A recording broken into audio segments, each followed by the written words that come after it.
नमस्कार, सुपरफास्ट छत्तीसगढ़ आप देख रहे हैं और आपके साथ मैं हूं पुनीत मिश्रा। खबरों की शुरुआत करेंगे। महंगाई का दौर है और महंगाई के दौर में राहत की उम्मीद कीजिएगा मत। जी हां, उम्मीद मत कीजिएगा, क्योंकि यह खबर जो बताने जा रहे हैं ये पूरे प्रदेश के लिए बड़ी खबर। छत्तीसगढ़ में फिर से बिजली का झटका लग सकता है। बिजली का झटका यानी बिजली महंगी हो सकती है। वीएसी यानी कि वेरिएबल कास्ट एडजस्टमेंट चार्ज बढ़ाया जा सकता है। यह हो सकता है विदेशों से दरअसल आने वाले कोयले की वजह से यह कीमतें बढ़ सकती हैं। केंद्र ने 15% आयातित कोयले के इस्तेमाल की अनुमति दे रखी है और विदेशों से आने वाला कोयला 4 से 6 गुना महंगा। ऐसे में एनटीपीसी विदेशों से महंगा कोयला खरीद रहा है। छत्तीसगढ़ पावर कंपनी को बिजली महंगी पड़ रही है। बिजली निर्माता एनटीपीसी को हर महीने 160 से 210 करोड़ अतिरिक्त भुगतान करना पड़ रहा है। कोयले की दरों पर वीएसी का चार्ज निर्भर करता है। कोयले की दरें कम होगी तो चार्ज भी कम होगा, कोयला महंगा मिलेगा तो चार्ज भी बढ़ जाएगा। ऐसे में उपभोक्ताओं के बिजली बिल में प्रति यूनिट बढ़ोतरी संभावित है और आने वाले महीनों में बिजली की दरों में इसका असर भी नजर आएगा। जो टैरिफ का स्ट्रक्चर है वो ऐसा है कि उसमें एक फिक्स चार्जेस रहते हैं और दूसरा वीसीए मतलब वेरिएबल कास्ट एडजस्टमेंट वो कमीशन अलाउ करता है। वो जैसा जैसा फ्यूल के चार्जेस घटते बढ़ते हैं वो उसको उस पर दर को एडजस्ट किया जाता है। वो अभी 38 पैसे पर यूनिट है कंज्यूमर्स के लिए, 38 पैसे पर यूनिट है। और जो आप अभी कह रहे हैं ऐसा अभी हाल में कोई ऐसा परिवर्तन नहीं है, लेकिन एक संभावना व्यक्त की जा रही है क्योंकि कोल की जो विदेशी कोल का इशू था, कई ब्लेंडिंग करने के लिए केंद्र सरकार ने कहा था, उसके कारण एनटीपीसी की कुछ दरों में वृद्धि होने की असेस किया जा रहा है, उसका आकलन किया जा रहा है। तो इस कारण से एनटीपीसी का बिल बढ़ेगा तो हमारे उस पर भी असर आ सकता है। और चलिए इसी खबर पर बात करते हैं। हमारे सहयोगी देवव्रत हमारे साथ इसी खबर पर लाइव जुड़े हुए हैं, सीधे उन्हीं के पास चलते हैं। देवव्रत, महंगाई के दौर में राहत की उम्मीद की नहीं जानी चाहिए, एक और झटका लगने वाला है। और मुझे याद है बखूबी कि मुख्यमंत्री भूपेश बघेल इसकी तरफ पहले ही इशारा कर चुके थे। उन्होंने कहा था कि विदेशों से कोयला आएगा तो जाहिर तौर पर उसका भार जो है सब पर पड़ेगा।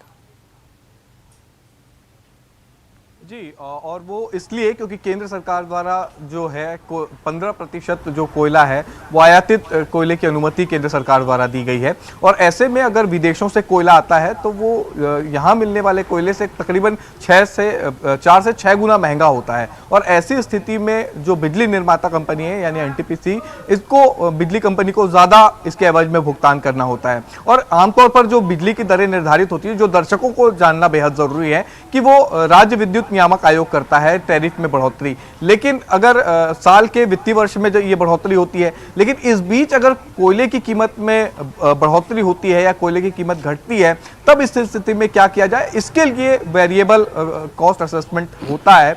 और एक तरह से ये इसलिए बिल्कुल। और इस खबर पर जानकारी देने के लिए बहुत शुक्रिया आपका। आगे भी आप हमारे साथ जुड़े रहें क्योंकि रायपुर से इस वक्त की बड़ी खबर है।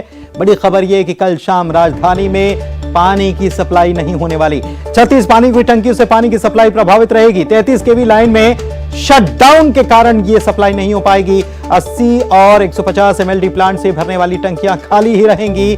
15 सितंबर की सुबह से सप्लाई सामान्य हो जाएगी। क्यों ऐसा हो रहा है जानते हैं देवव्रत से, आखिर क्यों सप्लाई बाधित रहने वाली है। देवव्रत, क्या जानकारी इसको लेकर? जी, एक बार फिर से शटडाउन यहां पर लिया गया है और शटडाउन इसलिए क्योंकि बिजली संबंधी जो काम है वो इस वक्त रावणभाटा के स्टेडियम में चल रहा है और वही जगह है जो कि फिल्टर प्लांट का है। और ऐसे में जो 80 एमएलडी और 150 एमएलडी का फिल्टर प्लांट है वो प्रभावित हो रहा है और इसलिए ये पूरा शटडाउन रखा गया है। कल शाम को लगभग जो शहर की जनता है, पूरे शहर की जनता को पानी नहीं मिल पाएगा क्योंकि 36 पानी टंकियों से पानी की सप्लाई प्रभावित रहेगी। और 36 पानी टंकियों से पानी की सप्लाई अगर प्रभावित रहती है तो आधी से ज्यादा आबादी प्यासी रह जाएगी। और इसलिए आम लोगों को ये जानना बेहद जरूरी है कि कल सुबह जब आपके घर में पानी आ रहा है तब आप स्टोर करके रखिए, क्योंकि शाम के समय आपके घर का नल नहीं खुलेगा, आपके घर पानी नहीं आएगा। और एक तरह से इससे पहले भी शटडाउन लिया गया था, हालांकि वो एक फिल्टर प्लांट के मेंटेनेंस को लेकर के लिया गया था, क्षमता बढ़ाने के लिए लिया गया था, लेकिन अभी बिजली संबंधी कुछ काम चल रहे हैं और इसलिए ये पूरा शटडाउन लिया गया है। कल शाम राजधानी की जो जनता है उसको पानी नहीं मिलेगा। और बहुत शुक्रिया आपका इस तमाम जानकारी के लिए देवव्रत। ये शटडाउन एक बार फिर से लिया गया है, कल शाम को पानी नहीं आने वाला है। जांजगीर चांपा से बड़ी खबर, जम्मू कश्मीर में बंधक 90 मजदूर बनाए गए हैं। ईंट भट्टे में 21 परिवारों के 90 सदस्य बंधुआ मजदूरी कर रहे हैं और एक वीडियो इसको लेकर वायरल हुआ है। मजदूरों ने इस वीडियो को वायरल करके इन्हें वहां से छुड़ाने की गुहार लगाई है। एक परिवार बलौदाबाजार जिले का रहने वाला है। बड़गाम जिले के मगरेपुरा गांव के ईंट भट्टे में ये बंधक बनाए गए हैं।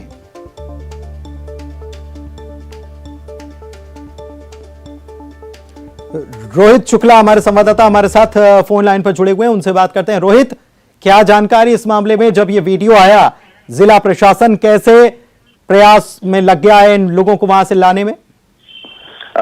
देखिए पुनीत, जैसे ये वीडियो सोशल मीडिया पर वायरल हुआ है और इसके बाद जिला प्रशासन अब हरकत में आई है और अब वहां टीम भेजा जा रहा है। वहां के जो जिला प्रशासन है उनसे संपर्क भी किया जा रहा है कि छत्तीसगढ़ के जांजगीर चांपा जिले के जो नया जिले अभी शक्ति उनके मजदूर जो है फंसे हैं। तो अब तैयारियां जो है वीडियो वायरल होने के बाद और मीडिया के दखल के बाद जो है तेज हो गई है।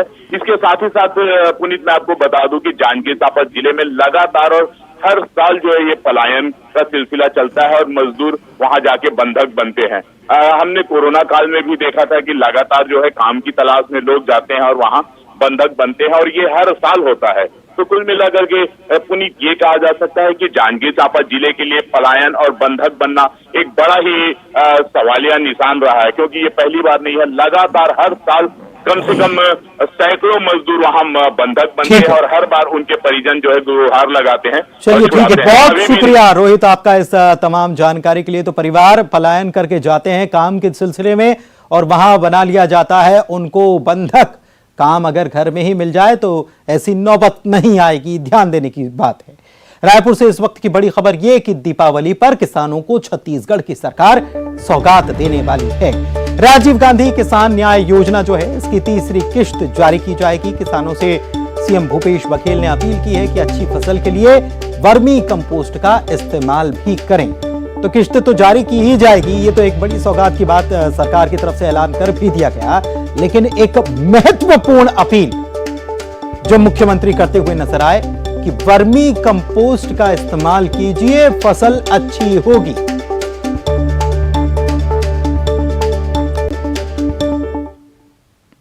इधर प्रदेश व्यापी दौरे के तहत सीएम भूपेश बघेल आज रायगढ़ के लैलूंगा विधानसभा के कुंजे मेरा गांव, खरसिया विधानसभा के ग्राम चपले और नंदेली में लोगों से भेंट मुलाकात करते नजर आए।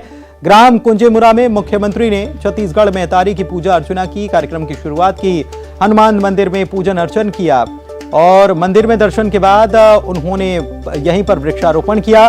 कार्यक्रम के दौरान कुंजेमुरा में जनप्रतिनिधियों और क्षेत्रवासियों ने उनका स्वागत किया। सीएम ने आदिवासी छात्रावास का निरीक्षण किया।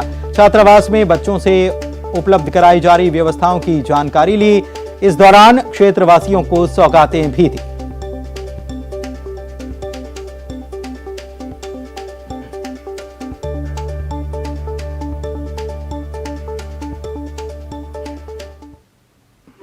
लैलूंगा तक 28 किलोमीटर की मांग हमारे विधायक जी कर रहे हैं, वो सड़क बनाए तो मैं घोषणा कर रहा था।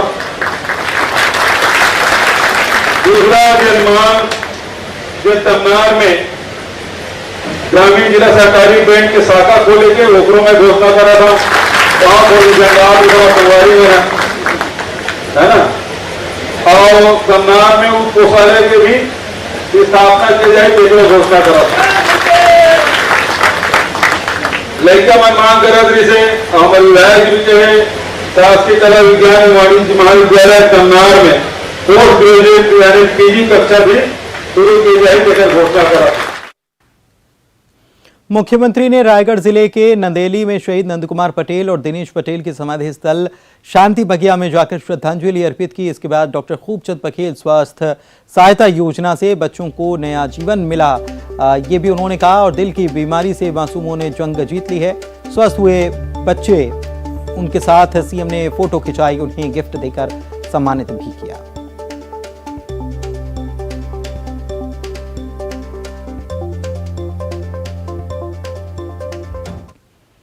रायगढ़ से बड़ी खबर, सीएम ने भेंट मुलाकात कार्यक्रम जो है उसके दूसरे दिन लेलुंगा में अधिकारियों के साथ समीक्षा बैठक भी की है और योजनाओं के बेहतर क्रियान्वयन के निर्देश दिए हैं। 373 करोड़ से ज्यादा के विकास कार्यों की सौगात भी उन्होंने दी।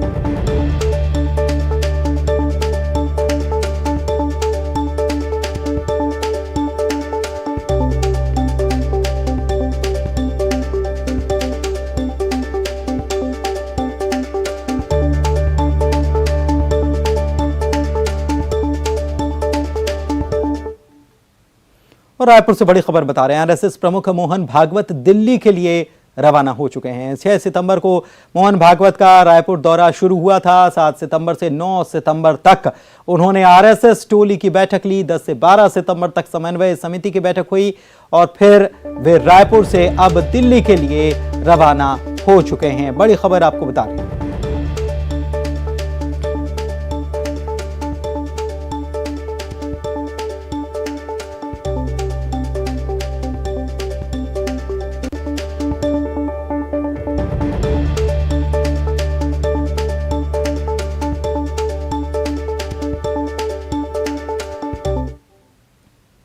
राम के नाम पर सियासत करने वाली बीजेपी और उसकी सहयोगी संगठन संघ को कांग्रेसियों ने छत्तीसगढ़ में श्री राम की माता कौशल्या के नाम पर घेर लिया। मोहन भागवत चंद्रखोरी में माता कौशल्या मंदिर पहुंचे और इस दर्शन पर सियासत शुरू हो गई। सीएम का आमंत्रण आखिरकार संघ ने स्वीकार कर लिया और मंगलवार को संघ प्रमुख मोहन भागवत कौशल्या माता मंदिर दर्शन के लिए पहुंचे। साथ में संघ के प्रांत संघ चालक डॉक्टर पूर्णेंदु सक्सेना और महानगर संघ चालक महेश बेड़ला भी मौजूद थे। इसके बाद आरएसएस प्रमुख मोहन भागवत वीआईपी वाले राम मंदिर पहुंचे, जहां भागवत ने भगवान श्री राम के दर्शन किए। बीजेपी सांसद सुनील सोनी सामने आए, पलटवार करते हुए कहा कि कांग्रेसी संस्कार विहीन लोग हैं। तारीख निमंत्रण का इंतजार था।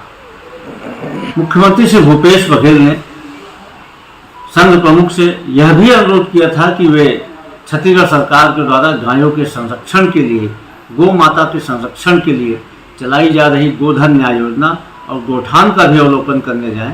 साथ ही भारत के नौनिहालों के, छत्तीसगढ़ के नौनिहालों के लिए चलाई जा रही स्वामी आत्मानंद मुफ्त अंग्रेजी माध्यम की स्कूल का भी अध्ययन का भी अवलोकन करने जाएं, तो उन्हें आत्मिक शांति मिलेगी। वह खुशी होगी यह जानकर कि देश में एक ऐसी भी सरकार है जो गायों के संरक्षण के साथ साथ भारत के भविष्य के निर्माण के लिए भी काम कर रही है।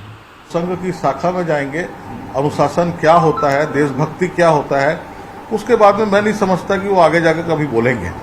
एक बार जाइए, जाकर समझने का कोशिश करेंगे तो आपकी भाषा भी सुधर जाएगी, आपकी चाल, आपका व्यवहार, आपका बॉडी लैंग्वेज सब अनुशासित हो जाएगा, सब सुधर जाएगा। और इसकी आप लोगों को कोशिश करना चाहिए, कांग्रेसियों को। और एमपी से बड़ी खबर इस वक्त, भोपाल से बड़ी खबर यह है कि मासूम बच्ची से अश्लील हरकत करने का जिस पर आरोप है, इस व्यक्ति के घर को तोड़ दिया गया है। आरोपी जो है उसके मकान को तोड़ दिया गया है। प्रशासन ने शाहपुरा इलाके में आरोपी के मकान को गिरा दिया। 3 साल की बच्ची जो है उसके साथ अश्लील हरकत करने का आरोप इस व्यक्ति पर है और इसके मकान को गिरा दिया गया भोपाल में। तस्वीरें आपको दिखा रहे हैं, शाहपुरा की यह तस्वीर।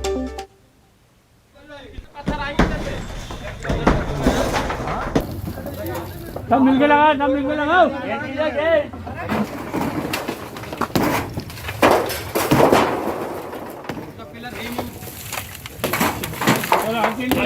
तो ये तस्वीरें आपको दिखा रहे हैं, शाहपुरा इलाके में ये मकान है। जितेंद्र हमारे संवाददाता हमारे साथ फोन लाइन पर जुड़े हुए हैं, उनसे जानकारी लेते हैं कि क्या ये कार्रवाई किस आधार पर और कैसे हो रही है। जितेंद्र, देखिए पुनीत, अगर बात करें तो जो आरोपी है जिसने जो है मासूम के साथ अश्लील हरकत की है, उसका घर शाहपुरा इलाके में है। वहां पर जो है प्रशासन के अधिकारी मौके पे पहुंचे और साथ ही नगर निगम का अमला मौके पे पहुंचा और जो उसका एक 2 कमरों का अस्थायी मकान था उसे ढहा दिया गया। तो कह सकते हैं कि इस तरह से लगातार जब भी कोई दोषी होता है या फिर कोई प्रशासन के खिलाफ जाता है उसका मकान तोड़ दिया जाता है। और इसी की कड़ी में जब मासूम के साथ छेड़छाड़ की गई तो उस आरोपी का मकान तोड़कर प्रशासन ने ढहा दिया गया है। पुनीत, शुक्रिया आपका इस जानकारी के लिए।